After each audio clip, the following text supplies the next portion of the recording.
All right. Hi, everybody. I know we still have a few more people that are jumping in here. Those of you that are, I have asked you to drop into the chat. Let me know a little bit more about your business and what you're hoping to get out of this session on SEO. Big thanks to everybody who has jumped in. I know I haven't responded just yet, but reading what you're sending, really excited about the matchmaking business. We have some tea here. There's kind of a whole variety, and it seems like a lot of different things that you're looking to get out of this session and just figure out, whether it's crafting your initial strategy or it is adapting a strategy that you already have. This will be a great session for you. All right, so feel free to keep on dropping those in. I'm going to get started over here. Again, to kind of add to the housekeeping that we've already discussed. If you have questions throughout, drop them in the chat, and I'm going to try and answer them live as much as possible. If it's something that I think is going to kind of steer us off topic a little bit too far, I might save that for the end, but we will have time for Q&A at the end. I'm going to have another session that's a great follow-up coming up after this. So this first session is going to be a lot about your SEO strategy. What are like 3 things that as a startup you can implement today to get your SEO strategy on its way. And how can you learn from some of the best practices that we've enacted? So think of this, we have 2 sessions today, we have 2 tomorrow. So this session is going to be on how to get found online. The next session that's coming right afterwards is going to be about building your scalable marketing foundation. So it's great that you've gotten found online. Now what do you do? So once people are there, once you have eyes on your site, how do you nurture and how do you convert them into customers? Our sessions tomorrow are going to build on that, and we have a session on sales, which is with one of my favorite people, Magdalene Smalls, who is going to be talking with you about the sales process. So how do you actually, not just the mechanisms of selling, but how do you actually build out a sales process in a thoughtful, deliberate, and scalable way to help you be successful? And then that last session that we're going to be running, run by Javier Gottslich-Praus, is going to be on, great, now that you have customers, how do you delight them? How do you get them to be the drivers of your business? We're finding out, I would say always, but especially in times of COVID, that retention is the new acquisition. And if you have a happy customer, they're going to tell 3 people. If you have an upset customer, they're going to tell 10. So how do you get those 3 people to be your best advocates for your product? And how do you grow your customer service team so that way, once you have them in the door, you keep them there? So that's kind of the trajectory of education you're going to be getting from HubSpot, in addition to all the other amazing sessions from VSW. So that is my unapologetic plug. Let's jump in a little bit to this session.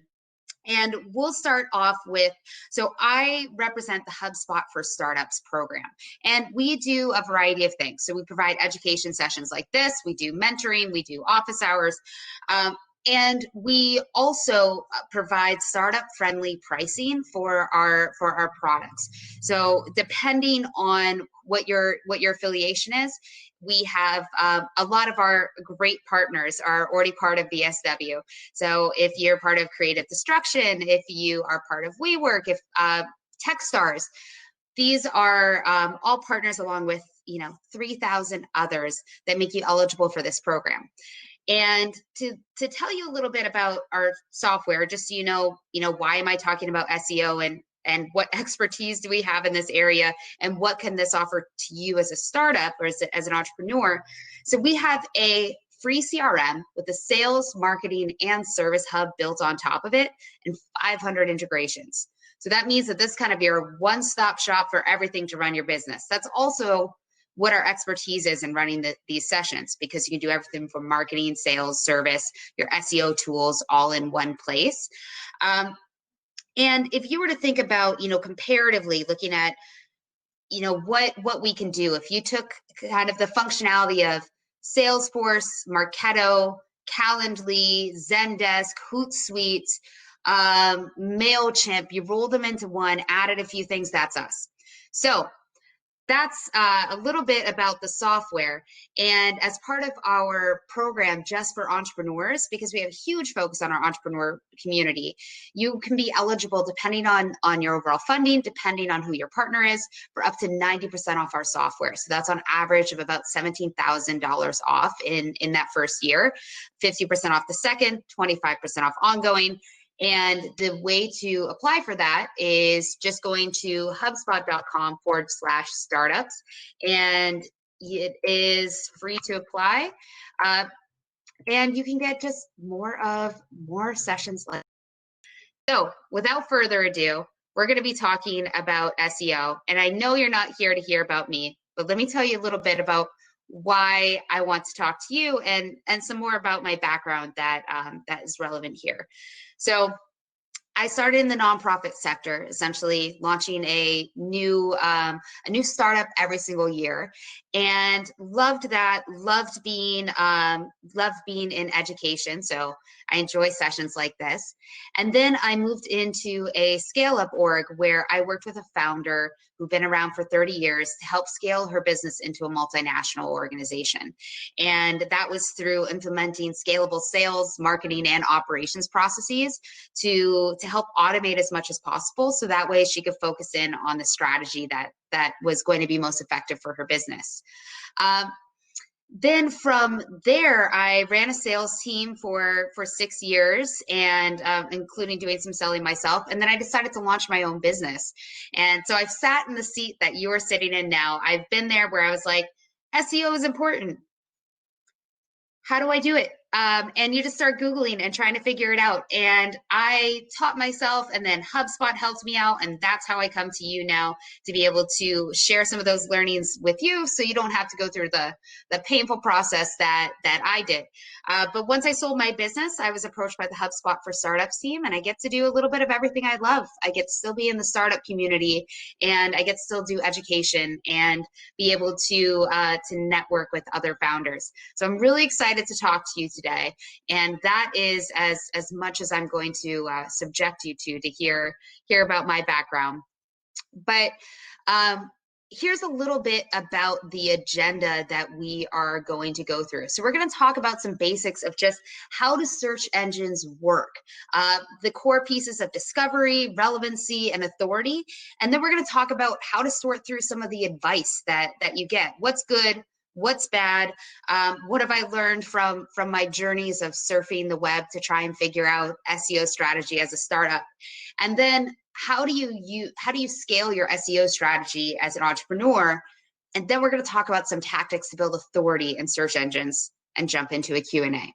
So hopefully that sounds good for everybody. I miss being able to see your faces, but give me the thumbs up if that sounds good. If that is not what you're looking to learn, then you're in the wrong session. So let's get started with some SEO fundamentals. So the way that search engines function can be broken down into 3 core buckets. These are crawling, indexing, and ranking. And for each of these stages, they can be explained in relation to the process of eventually ranking content. So discovery would be the equivalent to crawling, relevancy, indexing, authority, ranking. Now, most of the articles that you read about SEO, they just focus on that last part, ranking. But there's a ton more that goes on before that. And it's really important because if you fail in this crawling and indexing piece, you're never going to be able to rank. So the first stage is what we would consider the discovery of new content. This is discovering your web page. And in here, Google needs to determine next whether the content on your page is actually relevant to what somebody's searching for. So this is your relevancy phase. And then lastly, Google needs to figure out if the source that content comes from is a credible, authoritative source. And that's how we get into that ranking phase. So the technical terms for these are crawling, indexing, and ranking. But keep these in the back of your mind because we're going to be referencing this throughout. Okay, thanks for the engagement. I see you guys in the chat. Really appreciate it. All right, so one of the easiest ways to bring this to life is to use the example of a bookstore. And I think the bookstore is a perfect comparison to a search engine because people visiting a bookstore need to be able to find exactly what they want amongst many different options in as little time as possible. And this is just like a search engine. And like search engines like a bookstore. So in a bookstore, you don't start with a perfectly organized stack of books. You start with just a pile, right? And it's the same with the search engine. They just start with a mass of unorganized web pages. And in the bookstore, once each of these books from the pile has been looked through, they're able to be organized into categories.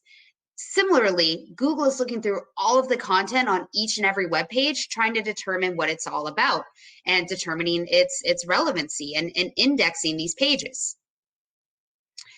So once all of the books have been categorized, they're going to need to be ranked in order of importance and in order of popularity. And to do this, the bookstore staff is going to look at how popular and credible that author is. And you might look at, how many books that they have written have sold well, how many times the book has been mentioned in the press, and then they're going to choose some of those books that they're going to highlight on their bestsellers list or their best reads. And the exact same thing goes for Google. So once they've categorized their web pages, they need to be able to rank them. So if someone searches for a page about dog toys, there's hundreds and millions of results that are going to come up. And all of these results have been crawled, they've been indexed, but which one of these come to the top?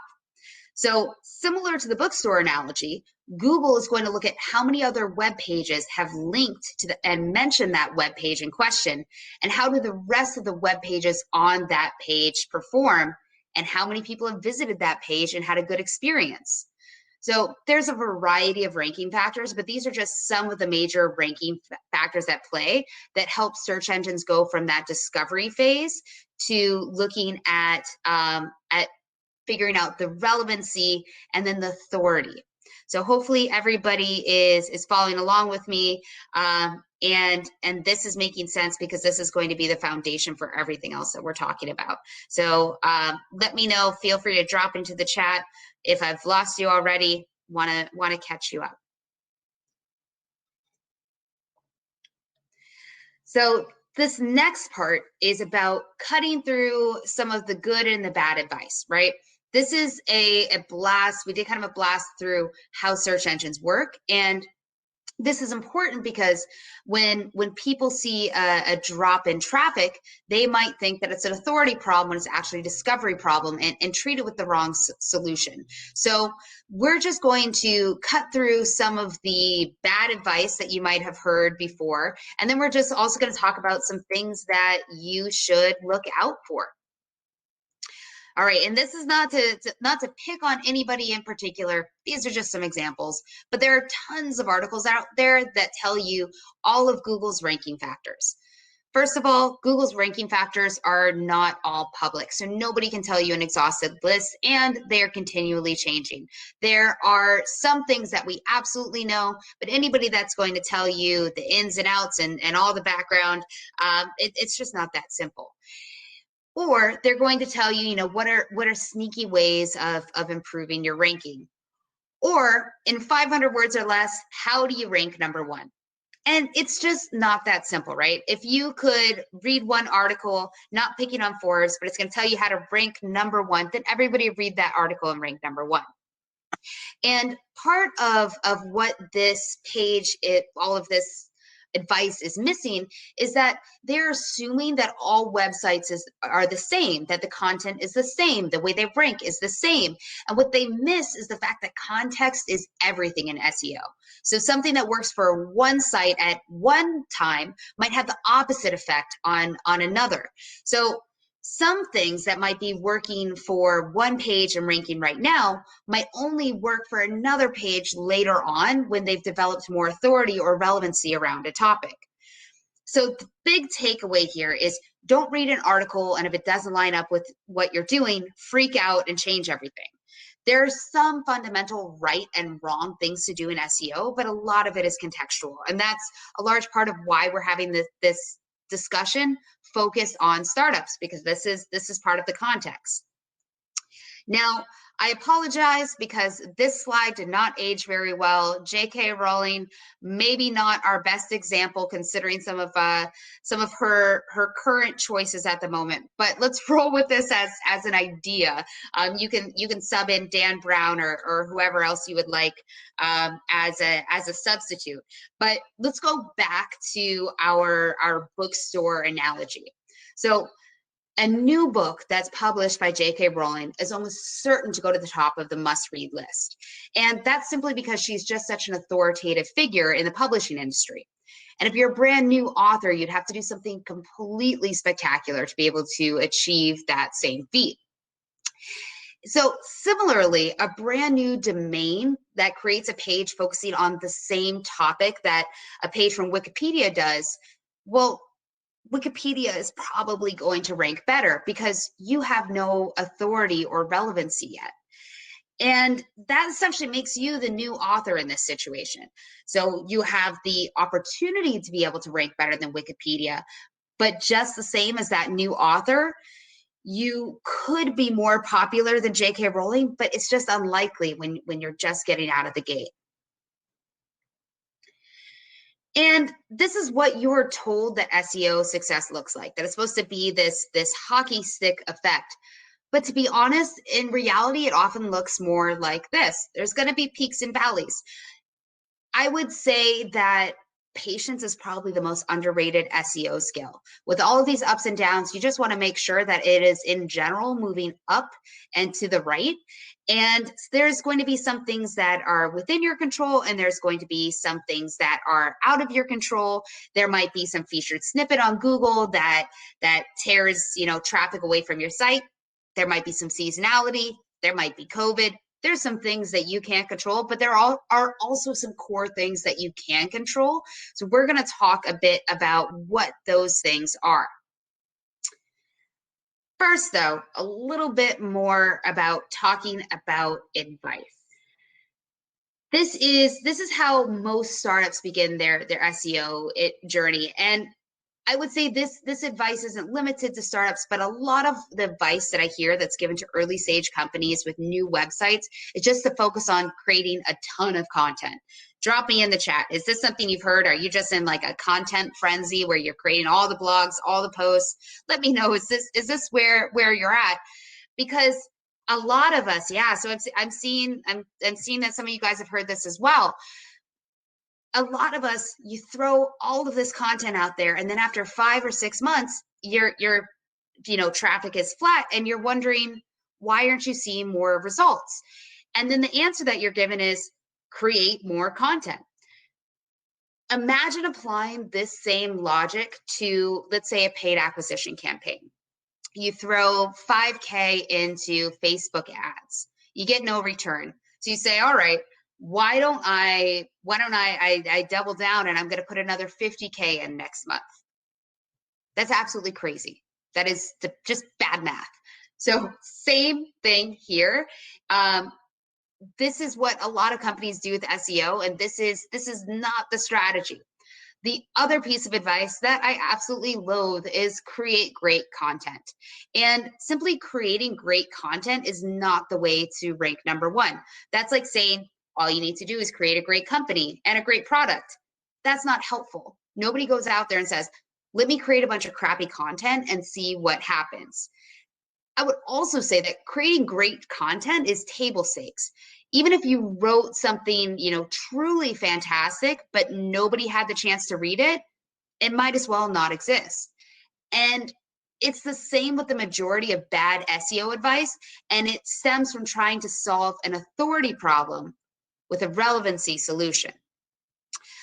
To give you an example, I have a friend that runs a big content site, and they saw that they had a previously really successful section of their website, and they lost 60% of their traffic overnight. They thought that it was because of a authority problem. So they went back in, they said, let me get more backlinks. And backlinks, these are your mentions, these are your other pages that are linking to your page. And they invested a ton of effort into this until they found out that they had actually used a new functionality in React, a JavaScript, piece of their JavaScript, and Google could no longer see their content, and therefore the discovery phase was broken. Google was just reading a blank page. So they had no way to determine if this content was relevant. And if they tried to fix that with an authority solution, that just wasn't going to help. Context is everything within SEO, within troubleshooting. If you see SEO problems, don't just jump into whatever the internet tells you is the biggest problem. You need to do some investigative pieces here as well. And the reality is that as a new domain and as a newer company, you do need to work on building authority. And in this case, that means backlinks. This is other authoritative pages that are going to link back to your page. And it's the same as if you're the brand new author in the previous example, yet you think that you're J.K. Rowling. You need to be able to build a base level of authority, which gives you that minimum level of viability, and it gets you to an authoritative point where you can shift your focus to more content. Because at that point, more content is going to benefit you rather than just starting with a ton of content too early. Starting with a ton of content too early can actually have the opposite effect and not be good for your SEO. All right. Drop into the chat. Let me know, is this making sense for you before we kind of jump into our next section here? All right. Looks like I have a lot of you with me. Perfect. Yeah, I see some yeses, some yups. Scaling SEO in the beginning. What is it that you can actually do now? So we talked a bit about the pitfalls. We talked a bit about the fundamentals of how search engines work. And now we're going to talk about what can you go away with as a startup right now with limited resources to get started on your SEO strategy. And Paul, that's where we're going to jump into backlinks 2 sections from now. Don't you worry. We're going to jump into it. I would try, as an entrepreneur, try to focus on doing a small number of things really well. And I recommend starting with these 3 things: building out transactional content, building out related informational content, and earning your mentions and backlinks.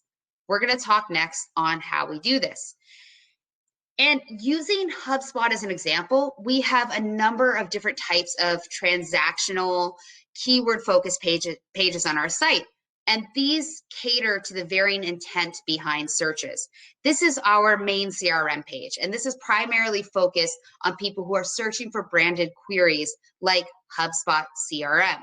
And loads of companies come in trying to replicate what HubSpot is doing, especially startups in the SaaS marketplace, because we are an authority on SEO and marketing. And it's true, the majority of our acquisition funnel comes from organic traffic. However, we are also a publicly traded company. We have over 4,000 employees. We have a massive event inbound every year that has like 30,000 attendees. We have a great deal of exposure, and we have spent years building up the authority of our webpage. So there are some things that you can pull from us as a startup that you can implement now, but you're just not going to have the authority to be able to do the exact same strategy that we are right now. Because, as I said, context is everything. As a new startup, you're not going to have the authority to be able to rank the same, and it's just going to take some time. But what you want to do is you want to be able to build out the foundation of your SEO strategy and work on it over time. And this is where some of these transactional pages are going to come in. So these pages are focused on people that are searching for keywords. And this is as I said, this is our kind of main CRM product page. And this is for people that are searching for HubSpot CRM. They already know that they want a CRM solution. They already know that HubSpot delivers this. So this is a very direct page. This is when people are ready. They're transactional because people are ready to purchase at this point. And when you are a startup, One, I'm not going to jump too much into Google AdWords and purchasing, but I want you to know these things that I'm putting in the quotes along here. These are the things that I would be looking at, either the branded keywords or key phrases that you can purchase to be able to help drive traffic to your page and to the pages that you're creating. So the first thing that you want to do is you want to start with some transactional focused pages. These are people that know what they want and they want to be ready to convert. Now, the next level down in this transactional content is focus on people that are focusing for or searching for a solution, but they may not yet know that you have this solution. So for example, we have meeting scheduling software as Hubspot. People might be searching for meeting scheduling software. I'm going to make a page that is geared towards this key phrase and towards this topic. Right now, they know they have a need. They don't know that we offer it yet. So this is a little earlier on in the funnel. And the next level down in transactional content is for people that are in the consideration phase, and you want to be able to have some comparative content. So focusing on showing the difference between our CRM and one of our competitors. That way we can capture some of the search results where people are looking for alternative solutions to maybe a solution that they already have. You want to be able to cover all aspects of your service and product using the keywords and phrases that people are already searching for. So this is going to require you being able to have a great buyer persona, which we're going to talk about in our next section. We're going to talk about how you come up with these pages in my next session, I should say. But this is kind of the first piece that you want to have ready for your site. The next type of pages that you want to be creating are your informational content. So these are coming alongside your transactional content. And this is for people that are a little closer to the beginning of that decision-making process, and you don't want to oversell here. That's what your transactional content is for. That's when you're selling. Right now, it's important that you meet the needs of your searcher, not just what you want to show them. And this is where you're going to start to answer some of those very top of the funnel questions. But as I said, they're not yet ready to buy. And let's take an example of Googling how to build a shed and also how people oftentimes get this very wrong. So what you're expecting is to get an informational result from Google, something like this. You want instructions, you want information. But if you come onto something that looks like this, you're probably going to click away really quickly. And that's because this is not the intent of your search. People make this mistake all the time. You see that you have one page that is performing really well. There's a lot of people that are coming to your page, so you want to sell to them right away. This is not the approach to take with informational content, because I guarantee that people that are searching at this stage are not yet ready to buy. So you need to be able to understand what stage of the journey they are at, because otherwise when people go to this page and they get a result like this, when I'm trying to build a shed and you're trying to sell me one, I'm going to click away very quickly. And then Google is going to punish you for that bad user experience because people are leaving your page so quickly. And that's going to lower your ranking anyways. All right, great question, Bryn. So you asked to clarify, are the transactional pages, should these all be separate pages or just separate keyword purchases? Both separate keyword purchases and separate pages. It doesn't take a whole lot to spin up that landing page, but you want to make sure that you are directing them to a page that is tailored to them where they are at. Again, this session, we're going to talk about how do you just get them to your site. And this next session, right after this, we're going to talk about once you get them to your site, how do you nurture them through these pages? How do you lead them through a journey where they're going to get ready to purchase? Thank you for the question. Feel free to drop some in. I know I usually get a lot of questions on informational and transactional pages. So let me know if there's anything that you need in order to stay engaged and keep rolling here. For HubSpot, Similar to our transactional content, we also have different levels of informational content. And this is an example of a more branded informational content. This is almost an FAQ. And this is more on the how-to type of content. And this has uses for educating your prospect as well as educating other people that are searching for us.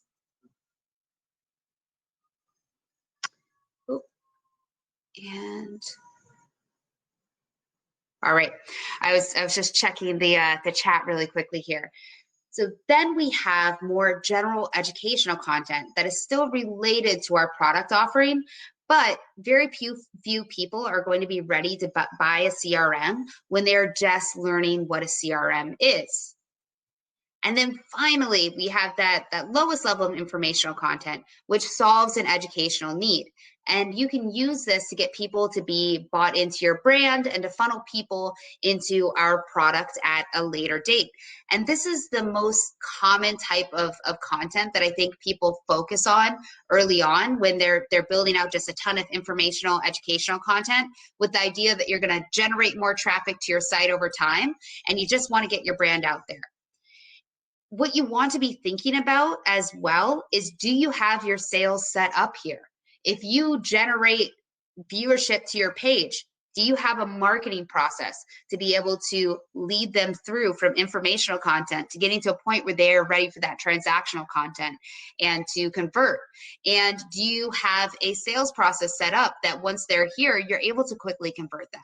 Again, these are what our sessions today and tomorrow are going to be on. Otherwise, you might want to start by focusing on some pages that are a little closer to that buying stage right now. And those might be starting with your transactional pages and then building out your informational pages. Again, this goes back to my underlying theme. Everything is about context and about timing, because you can't do everything at once. You're just going to start to build the foundation at this point. And I see a question in here, Paul. Is there a difference between a landing page and a link to your blog post? There is. So for your informational and your transactional content, each one of your blog posts, you want to have a call to action. You want to tell them what it is that you are leading them to. One of the differences is that a landing page is not going to have any outside navigation. So it's not going to have any pages that are going to link out to other things. It's all going to be focused on kind of that one call to action, whether it's you want them to sign up to your email list, you want them to book a demo with you, etc. Your blog pages are going to have some of those outward links. There's different ways to build out your informational and your transactional pages.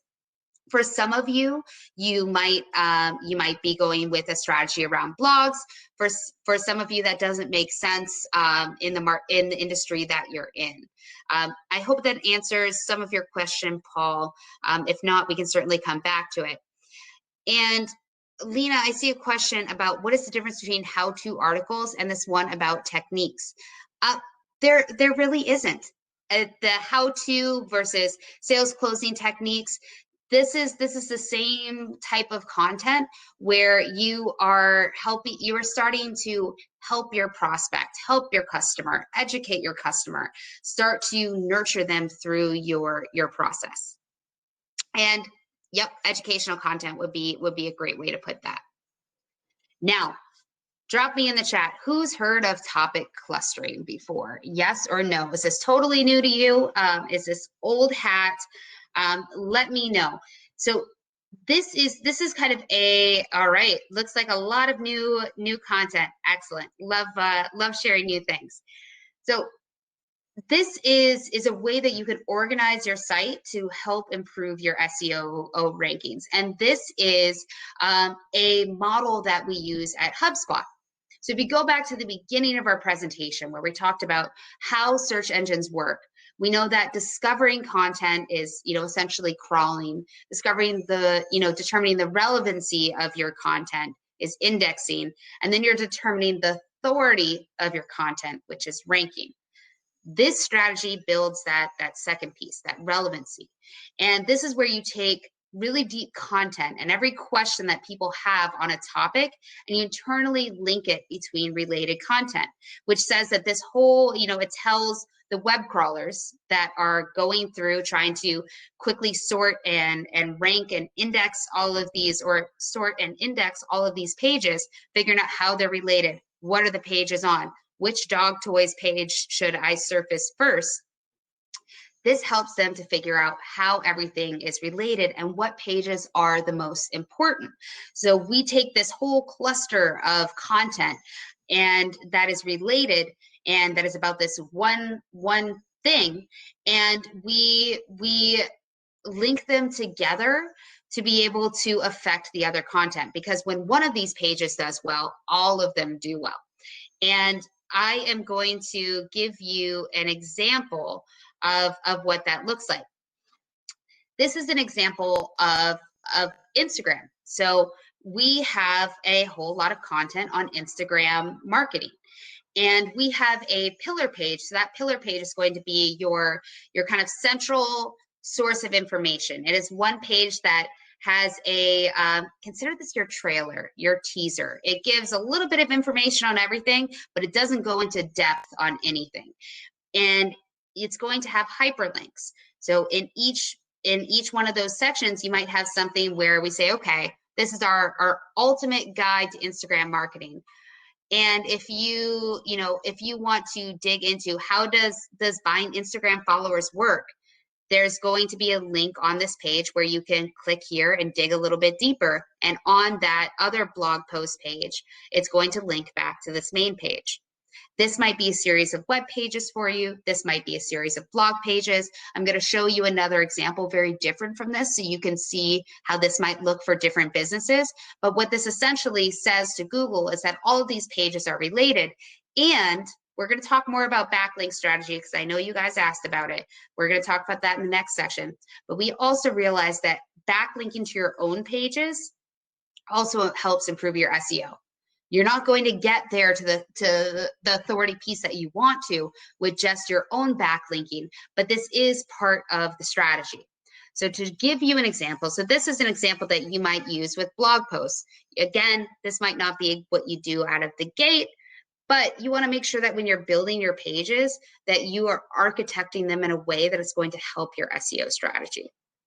Now, one person that does this really well that I think is exciting. So if you look at, do a quick search for traffic safety cones, and you look, okay, these are my paid ads. The first thing that comes up is traffic safety store. Then there's Amazon, and then there's Home Depot. All right, Amazon, Home Depot, let's see, probably Walmart coming up next, something like that. Yeah, Walmart, huge, giants. All right, let's see who ranks first. What's this traffic safety store? All right, they definitely don't have the marketing spend of Walmart, Amazon, and Home Depot. Why are they ranking #1 organically? And I'll show you why. They have a pillar page, like I talked about. And again, next session we're gonna delve into understand your buyer persona so you can figure out what to put on this page. But they know their persona really well. They know what questions they're going to be asking about their product, and they have addressed these on this main pillar page. This is their most important page.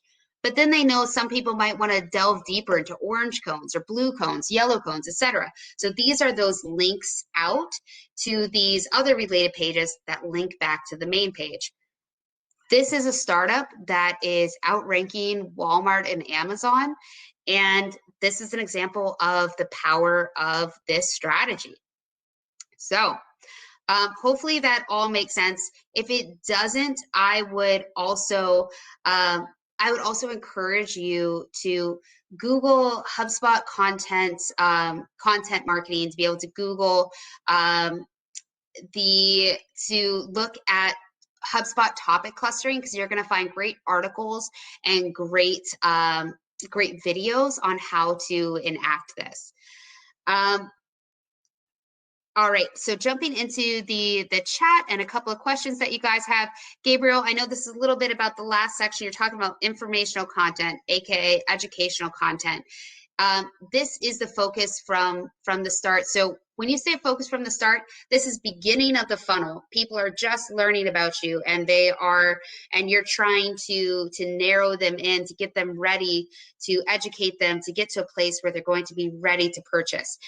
I would not start with, if you have a limited amount of time, you want to build out your informational pages, but I wouldn't start with creating a bunch of those. You need transactional pages first to make sure that people have a way to actually convert and buy from you. And then you're going to build out into the informational content. All right. Another question I have on here, great questions on here.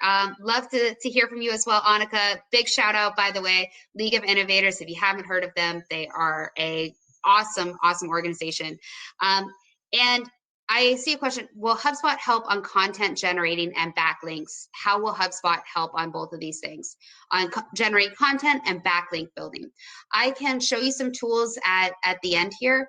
We have a whole SEO toolkit that is going to show you what type of pages you should be building, which one of your pages are performing the best, what are the SEO, they'll do a whole analysis of your website and show you what are the things that you should focus on for your SEO strategy, rank and prioritize them for you, and help you figure out which keywords you should be focusing on and the competitive environment. There's a ton of tools there.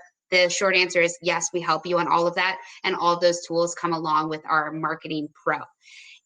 Another great question, Alyssa. When is SEO the right strategy to invest in? If you have a business that needs to be found and you have a web page, it's now and it's always. So SEO is a strategy that you're going to be working and then building upon as you go. Having Google AdWords, having paid search is great, but that's icing on your SEO cake.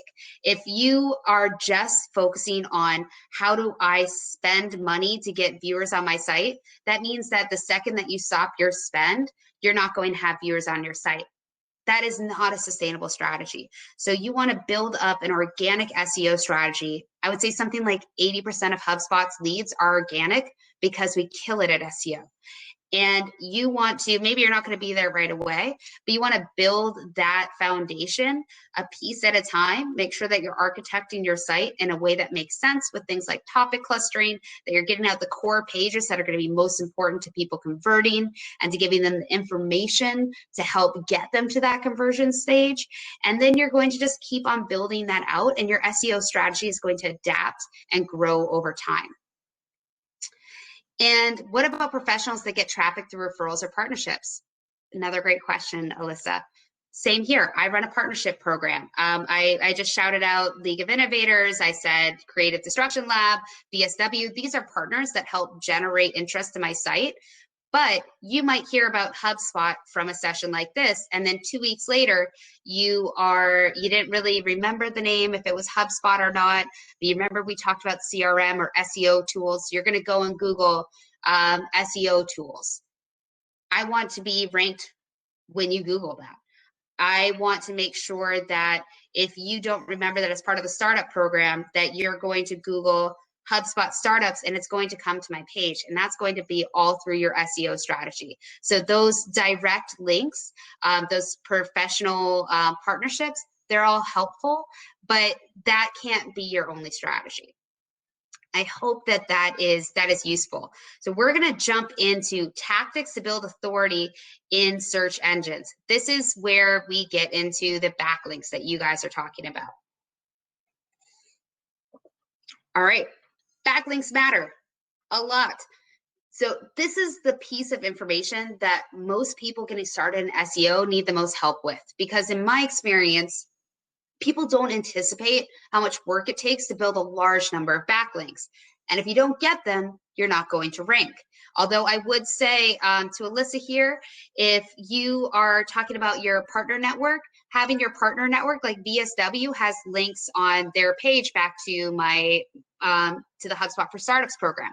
That's a backlink. That is one of the things where I am building authority for our pages through those partnerships. So it's just something to think about strategy-wise. But if you don't get backlinks, you're not going to rank. And it is absolutely fundamental to SEO success. You can build out all the content you like, but if you don't get backlinks, remember like our bookstore analogy, you're not going to rank. So how do you actually get backlinks? We're going to go through a couple of different examples. One is community launches. So if you're launching a new product and you're in the early stages, I definitely recommend taking advantage of communities like Beta List, Reddit, Product Hunt, and you can drive backlinks by getting yourself featured. And we do this all the time. When HubSpot is going to launch a big new feature, we get people ready in advance so that we can promote and help and comment. And you just want to make sure that there's a ton of engagement on your Product Hunt listing. And the best thing about this listing, it's not so much that you're going to, yes, it's going to give you a big spike in SEO. It's not going to sustain it, but it's going to be a great conversation starter for press and for other blogs and publications. And for some of you, you might say, okay, Product Hunt, Beta List, that's not the way that we engage, but there's other community forums for your industry that might be more relevant. If you can build a following there, then when you go to the press or you go to try and earn other backlinks, you can say, we had a ton of reaction on this blog. We had a ton of reaction on our Product Hunt listing. People loved it. There was, X number of contents, etc. And this is kind of your in to be able to generate even bigger backlinks. All right. Now, this next strategy is one that I really like. It's maybe one of my favorites. Also, it's easy, so 2 thumbs up. But this is great, especially for your early stages of your link building campaign, and this is press alerts. So people ask all the time, how do I get featured in the press? And to be honest, most times you're not going to unless you do something that's truly spectacular, that's really newsworthy. So you have to pick your battles. But if you build the right relationships with press, you can earn more backlinks and you can get in some good level publications to be able to help you out here. So with press requests, this is when reporters, they're looking for somebody who is an expert in a given area and they just want that soundbite. And they will send out requests on, here's kind of a variety of sites. There's more than this. Most of them are free, but they're going to send out requests on here saying, hey, I want somebody that's going to speak to T, who's going to speak about selling your business. That might be something that is relevant at the moment. And this is really a speed game. So the first person to respond is generally this, you got to be on your game, is going to be the one that gets this mention. And generally, if they get a quote from you, they are going to give a backlink. They're going to say, so-and-so, owner of X business, and it's going to generate some free publicity for you. And to keep on top of this, there is a great app. It's called If This Then That. I think it's IFTT.com, but give it a Google to search for that, where basically it will take from your email inbox, etc., and it can text you and say, all right, you got an email about SEO expertise. Text me right away so that I can jump on and make that call. And it'll help to filter things for you and create some rules to be able to surface the most important and relevant things first. And part of the great thing here is that if you do a journalist a favor, you're going to start building that relationship. So that way, when you go into the strategy that I showed you before around how do I get some community engagement and then try and get myself listed, you can rely on these relationships that you've built there to be able to get yourself some bigger mentions. It's, by the way, it's IFTTT.com. That's part of how you can filter here. All right, and just jumping into the chat here. Okay, great question, Annika. Are there ways to leverage these PR placements and leverage these content pieces in addition to the backlinks for SEO? Absolutely. Again, I would say that this is something that that is a little bit contextual, and I would use your networking brain for this. So if you can say, well, we got PR from, if I were to tell you that I got PR from Better Homes and Gardens, or if I got a link there, then you are going to appreciate the authority of that site, and you're going to be more likely to rank me elsewhere. You can also repost and share some of these PR and backlinks to be able to kind of piggyback on the authority that you are getting from these sites. So I hope that's helpful and answers. So next kind of stage on talking about content building is it doesn't need to be something really fancy, right? I have a friend that is a divorce attorney. They wanted to be able to generate more traffic to their site. And this is part of, actually, let me jump back here. This is part of newsjacking. So this is probably our hardest strategy, but still worth talking about. And this is where you build out content that is designed to get picked up in publications. And this is where you call on some of those journalist contacts from your previous slide to be able to share this out for you. So you're going to be able to create content that's focused on a topical story that is timely, that's relevant, that has demand, and you're going to give advance warning to journalists that you're going to publish it. And you need to coordinate kind of a whole press release around this to make sure that that you're going to have the traction that you need. And it doesn't need to be something really fancy. As I said, my friend is a divorce attorney, wanted some more traffic to his site. So he went through, read like 200 divorce papers and looked for what are the common themes. And in 200 of these papers, they mentioned Fortnite, which is a video game. And he created a quick post about it, 500 words, shared it with a load of journalists, and it quickly caught on. So you can do this with some very simple content. You just need to be creative. You need to make sure it's timely and relevant. But with this short little piece, he ended up earning mentions in BBC, CNBC, courts, and many more. Again, this was like 300-400 words, and he got over 2,000 backlinks. Totally changed his business. So this is something where it's kind of like, everybody wants a bestseller. Everybody wants a big hit. You can work towards this. Don't make this the linchpin of your strategy, because not everybody's going to hit this. But let me just touch on a couple of other quick strategies. So outreach. You can reach out to other sites that have relevant information and are related to what you're doing and say, hey, I saw that you're doing this. I think that my content would be a really good fit on this blog post. Would you mind mentioning me in it? You can guest post. So if you want to write a guest article for another site, you can publish on some third-party sites, and generally you'll get a backlink that way. You can, on your profiles, on your social profiles, on anything else you set up, you can set up backlinks to your business. Those aren't maybe as highly ranked, but they're still valuable. And look at what your competitors are doing, because you can regularly analyze your competitors' backlinks and help recreate that for your site too. I'm going to jump into tools next. I know we're kind of getting to our last few minutes here, but if you're going to focus, before I go into this next section, if you're going to focus on 3 things right now, you want to focus on building out your transactional content, your related informational content, and your mentions and your backlinks.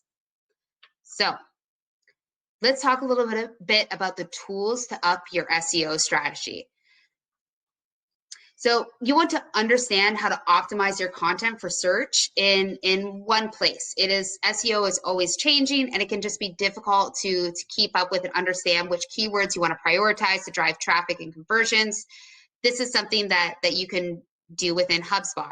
You can get actionable recommendations for how to optimize your site for SEO, and you're going to rank them in priority order so you can figure out what's going to have the most impact on your search and when.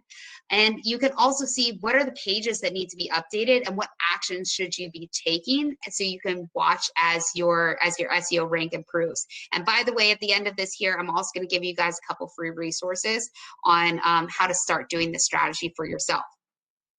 You also want to make sure that you're planning your content strategy to be able to build your search authority. So we talked about that topic clustering method. This is going to look at your site and help you organize by topics to make it easy for you to discover and rank for the topics that matter most to you. And you're going to get suggestions on which topics are the most relevant, which ones are surfacing for your competition, how popular they are, what your monthly search data is, and then it will show you how this is all going to translate into your organic traffic gains. Additionally, you're able to get some great reporting. It's great to have good strategy, but you need to know if it's working. And you can see what terms and topics people are searching for, where your content ranks for any kind of given query, and you can get data straight from Google to be able to use to inform your SEO strategy. So tracking metrics like your total impressions, your average position, your click-through rate. So you can figure out what's working for you, lean into that, and lean away from what isn't. And in the end, there's a lot of different things that you might want to track as an entrepreneur. And as you develop a more robust SEO strategy, you might want to be tweaking those things. But there's some core things that most people track for their SEO KPIs. This is organic traffic growth, keyword rankings, conversions from organic traffic, average time on page, and the bounce rate, how quickly people leave, your top landing pages that are attracting organic traffic, your number of index pages, and the growth of your links. So these are some screenshots within HubSpot of what that looks like. There's a whole host of tools. I'm not going to go through all of them now, but there's software for your entire team to be able to action on these things. And as promised, I know we're getting to the end here. I've been trying to answer questions throughout. I'll also remind you that next we have our marketing session coming up, and then I'm going to be in the booth for 30 minutes to answer any additional questions. But right now, let me jump in and give you some freebies. So first of all, this is our SEO kit, our 2020 SEO kit for entrepreneurs. Take a look at these two resources, because in addition to what we talked about, these are going to help you get started on your strategy. As I said in the beginning, you can also get up to, depending on if you're eligible, up to 90% off our software, including all these cool SEO tools. This link is how you apply. And also, you're probably going to want to learn a little bit more about our software in order to do that. So I'm going to drop in this demo link where you can see some quick hit videos about HubSpot. And then we have weekly office hours where you can meet with myself or one of my colleagues, be able to talk about how do you actually use HubSpot for your business. All right, so that's a ton of things. I hope that this was really helpful for you. And there is no promo code. Just go to thehubspot.com/startups, and I will pass this back over to you guys.